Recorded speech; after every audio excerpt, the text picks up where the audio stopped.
Me da mucho gusto recibir aquí en el estudio en esta mañana de viernes a Ariadna Llamas de Trabajando por la Ciudad Asociación Civil. Ariadna, ¿cómo estás? Muy bien, David. Muy buenos días. Buenos días, ¿qué tal? Hicieron un estudio en Trabajando por la Ciudad justamente con jóvenes. En primera instancia, ¿qué encontraron cuando van con ellos? ¿Qué les dicen? ¿Qué les cuentan que valga la pena destacar? Pues mira, nos cuentan desde que viven solos la mayor parte del tiempo. Son niños jóvenes que se crían solos, que se crían por redes sociales, por lo que encuentran en la calle. La mayoría de sus papás tienen 1 o 2 trabajos cuando tienen a la familia completa. En el caso contrario, a veces es una mamá la que trabaja y también pues tiene 2 empleos para poder sacar los gastos. Entonces eso nos arroja que son niños que no tienen una atención adecuada, que son niños que no son escuchados por sus padres y que sumados a eso se encuentran en un contexto muy difícil en las calles. En la compañía el contexto a veces habla de delincuencia, de acceso a drogas, a armas, incluso a otros problemas un poco más fuertes a los de ellos, y van creando círculos un poco nocivos para los jóvenes. Estamos hablando además de que el sector joven, las edades que corresponden a lo que le llamamos sector joven, pues es el gran grosor de la población, ¿no? Así es, más del 50% de la población actual, al menos de Tijuana, comprende a jóvenes de entre 13 y 24 años. En tanto a sus temores, porque también es algo de lo que se debe platicar. También lo expresan, pero me imagino que a pregunta expresa debe ser muy difícil a esa edad, digamos, tomar como algo natural acercarme a alguien a decirle qué es lo que pienso, ¿no? Es complicado y a veces hay que tener mucho tacto, ¿no? Nosotros siempre hemos dicho no somos psicólogos, somos politólogos y tenemos estudios en intervención en casos como la violencia en las escuelas. Empiezas a hablar a un niño, tienes parte a su forma de verla, recordando que eres joven. Entonces te hablan y te dicen, oye, a lo mejor yo quiero ser como tú, o qué tengo que hacer para llegar a ser como tú. Ya cuando te abren esa puerta de que quiero ser como tú, es prueba de que te están dando un poco de confianza y empiezas a platicar. Sus temores, ¿cuáles son? El hecho de ser violentados en las calles, de no pertenecer. Ese es el punto máximo, ¿no? No pertenezco a mi grupo, no me quieren en la escuela, me hacen bullying, llego a la casa. Aislamiento, tal vez. Aislamiento total. Muy bien. Entonces, ¿qué otro? No quiero ser como mis papás. Quiero representar otra cosa. En las mujeres ves que quieren tener una familia a los 15, 14 años. Entonces te habla de que algo está mal. Caso contrario, muchos niños te dicen, pues si no encuentro una opción mejor, pues voy a terminar siendo delincuente como mi papá que está en la cárcel. Entonces te habla de que hay una gama muy grande de temores en los niños, ¿no? Partiendo de que te dicen es que no tengo dinero, la situación del empleo, infinidad de cosas. Ahora, esto me podría hacer pensar, no sé si es correcto o no, que los jóvenes sí tienen conciencia entonces de lo que está sucediendo. Claro, tienen una conciencia y tienen un rechazo muy grande ahorita en la actualidad al tema del gobierno. Todas las acciones que hacen lo hacen voy a hacer enojar a no nada más a mis papás, ¿no? Sino que al gobierno. Y a veces no es tanto que interpreten una realidad, una política, el daño, no sé, por ejemplo, de un gasolinazo, vamos a llamarlo, ¿no? Escuchan tanto en la sociedad que el gobierno está fallando a la inseguridad que ellos toman ese papel.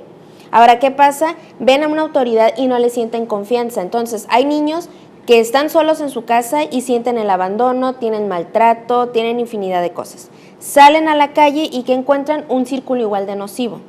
Entonces, pues se refugian en las redes sociales, videojuegos, cualquier plataforma digital, y que encuentran pues más violencia que suma un poquito esa negatividad que ya tienen. Que es algo de lo que se está hablando mucho en este momento con el caso de Nuevo León. Así es. O sea, ¿a qué acceden cuando se les da tanta libertad en internet, en redes sociales? Y se está hablando de los famosos holcanos. O sea, eso es algo que entonces también, no me refiero a los holcanos en específico, sino a que los peligros existen en diferentes realidades. Así es. Y la realidad de internet es una más. Los jóvenes se están enfrentando ahorita primero pues al tema biológico, ¿no? Cómo interpretan ellos la violencia. Pasa a la relación, a las relaciones cercanas, que es familia, amigos, pareja. ¿Qué encuentran ahí? A veces también encuentran ahí un poco más de daño psicológico, violencia, drogas, armas. Pasa a lo comunitario, que es ahí donde empezamos a tener foquitos. El 50% de los jóvenes no está a gusto con lo que ve en la escuela, no la acepta. y de ese tanto, el 9% rechaza a sus maestros y a sus alumnos, a sus compañeros del salón de clase, porque no se siente identificado por cualquier cosa. Incluso se habla de que el 30% de esos niños han tenido bullying, ciberbullying. ¿Qué pasa con esos niños? Ajá. En el salón son yo contra todo mi salón que no me quiere. Pero vas a ver cuando llegue yo a mi red social lo que te va a pasar. Y se puede interpretar así el caso de Monterrey, ¿no? A lo mejor ese niño dicen que no tenía bullying, no estábamos ahí, no se ha dado una declaración oficial, pero a lo mejor no se sentía contento en ese entorno. ¿Qué pasa en un grupo como el que mencionas? Pues empieza a apoyarlo, ¿no? Sí, tú estás bien, todos están mal.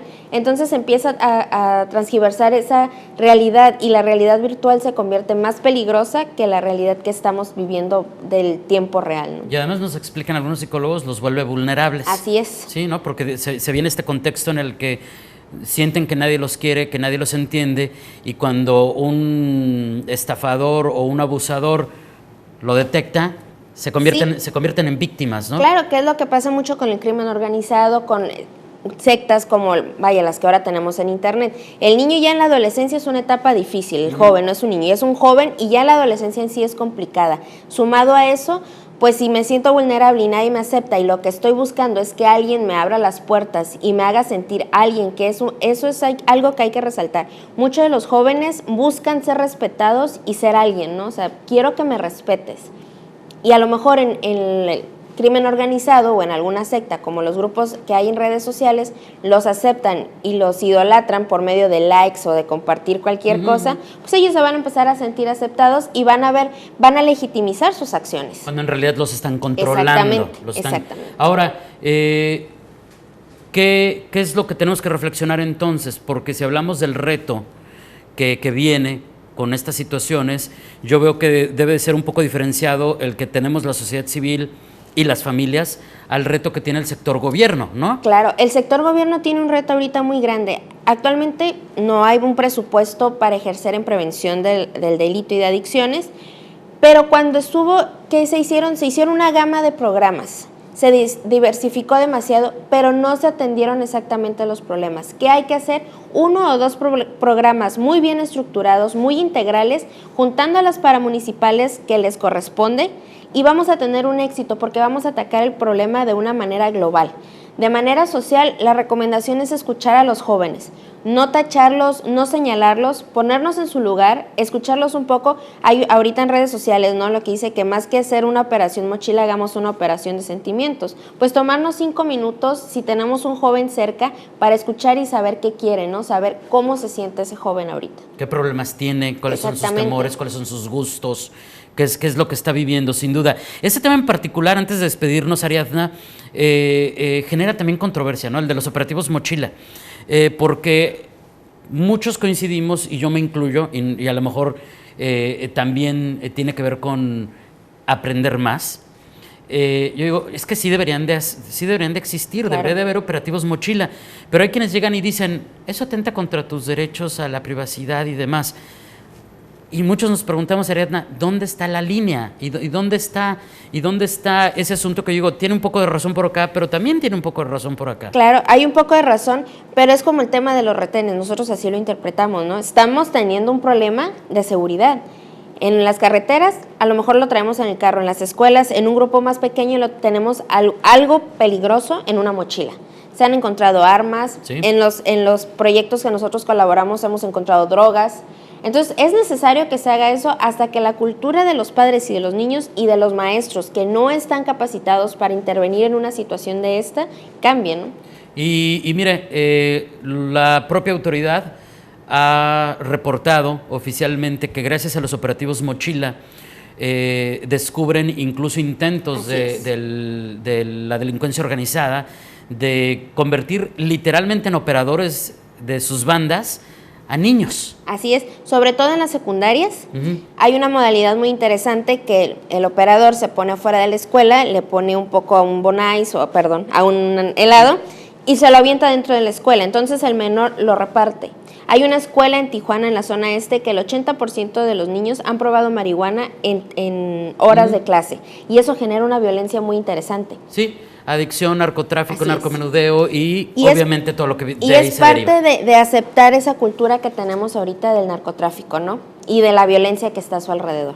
Pues el tema creo que no lo agotamos, Así es. Apenas lo comenzamos y tendremos que seguir platicando de ello. Nos organizamos para seguir desglosando lo que sucede en nuestra vida, lo que sucede con nuestros jóvenes. Por lo pronto, muchísimas gracias Ariadna. ¿Algo que quieras agregar antes de despedirnos? Pues nada más, ahora sí que encender la alarma al gobierno municipal, sobre todo ellos que traen ahorita la bandera de hacer de Tijuana una mejor ciudad, pues vamos invitándolos a sumarse a los programas, a trabajar con sociedad civil, a fomentar este tipo de proyectos que lejos de ser una inversión material, tenemos algo muy grande que es resultados positivos y que podemos tener el diagnóstico, ¿no? La utilidad de saber qué está pasando en nuestras calles. Que por ahí debemos empezar en todos los ámbitos, sin duda. Gracias Ariadna y muy buenos días. Gracias.